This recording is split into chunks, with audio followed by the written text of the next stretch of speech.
E perfect. Și cel mai important, i-am găsit lui Fimi jucăria asta. De-abia aștept să-i o dau. Ia uite. Șar. Și că e adevărat, uite. Ia uite, Dorele, ia. Ia-l aici! Deci ia nenorocirea ta, cea când mai pot, mai picat, mă! Ce, mă, uite? Băi, las-mă, băi! Uite! Bă, ce bine că am plecat panorama asta!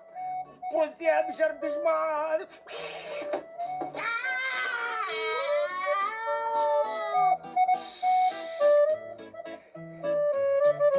Deci, gata, bă, deci, bagă la aloc, uite, fac ce vrei, dar nu mai scoate ăla că mai ia plânsul.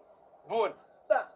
Păi și de acum încolo seara, când îți zic eu să stingi telefonul că nu poți să dormi, îl stingi sau cum facem? Îl întreb pe Sorinel pe șarpe. Ia mă, bobiță, mă, că tu și simpatice animăluțele alea. Văd de când îmbracă pisicuțele în plovăre cu rent de Crăciun pe ele, le pune la câții, le pune ochelari. A? Ca lumea mici este? Băi, Calma, ce dracu ai necat în usturoi așa, mă? Iată, bobiță, ce-a făcut. A spart 4 căpățâni de usturoi, ce-am pus în compoziție, ca să nu se simtă că-i carnea stricată, că e expirat zmisita cu șaselul.